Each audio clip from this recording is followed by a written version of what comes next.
Please be ready for dictation of transcription number 232 from Sir Kailash Chandra magazine. 5 seconds to go.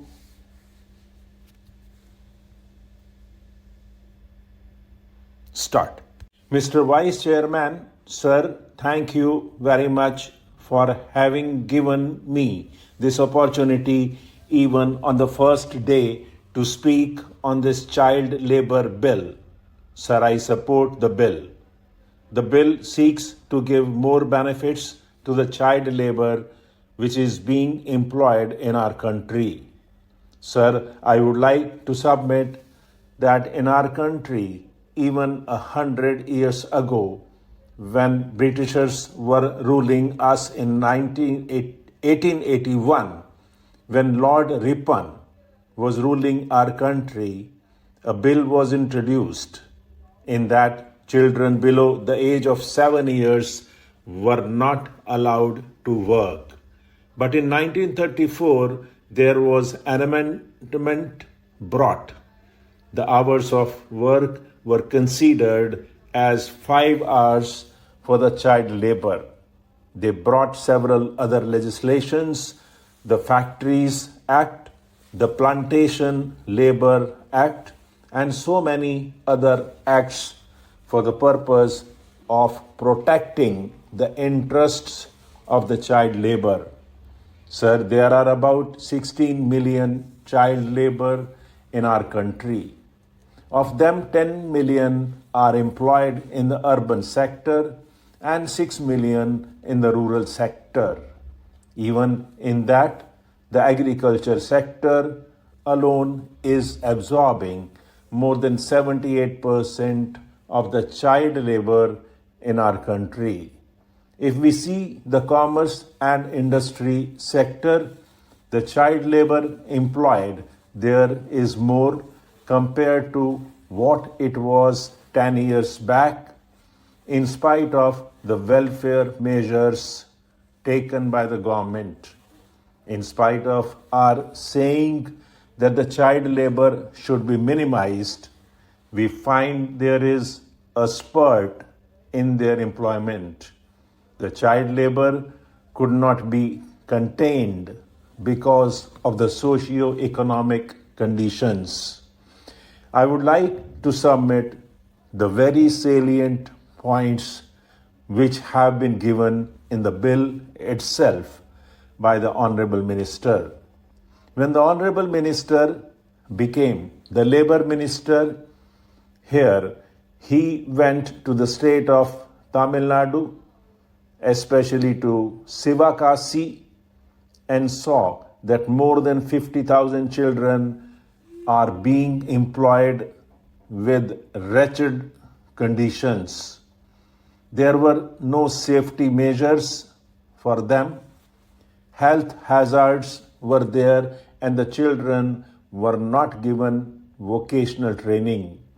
Proper attention was also not given to them.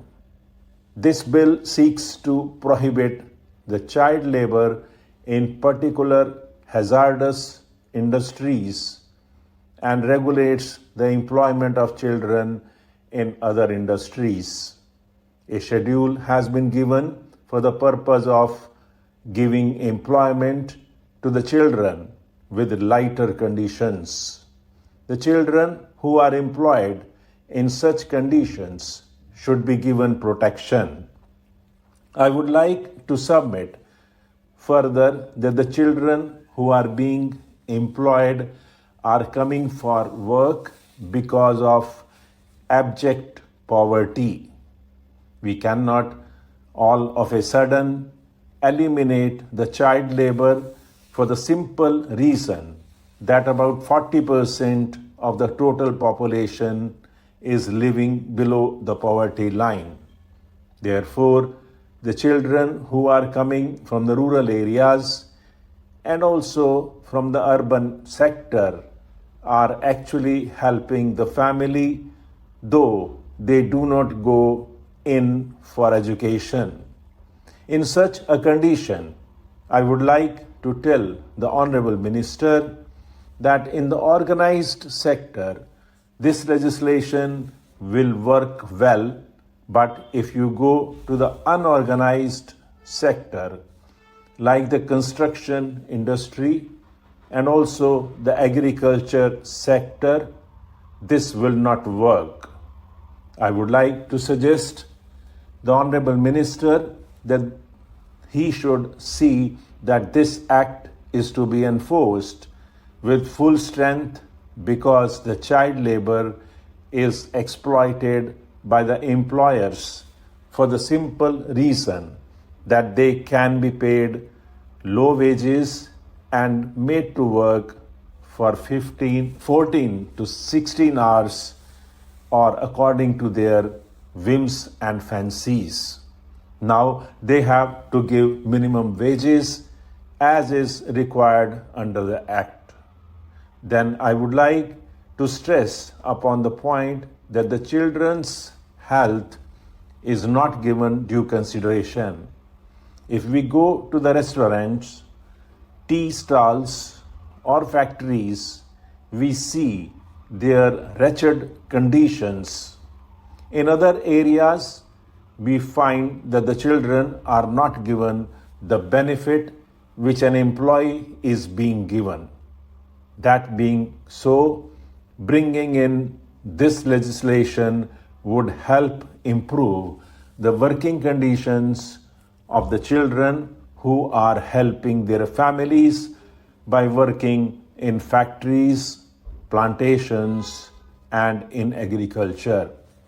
Sir, the bill gives ample opportunity to the children who are employed in the agriculture sector, especially for the purpose of getting more wages, because wages as defined under the Minimum Wages Act will apply in this case also.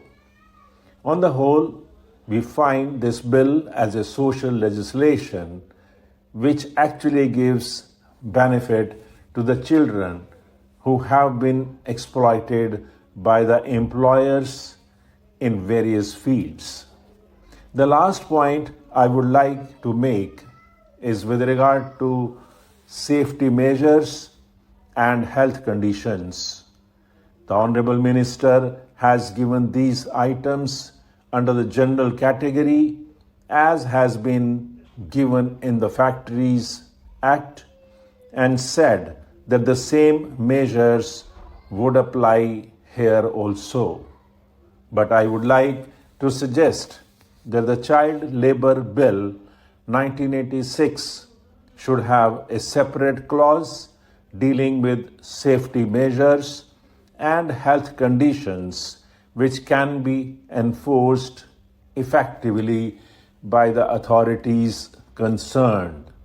I hope our Honorable Minister would consider this proposal for effective implementation of this bill. Stop.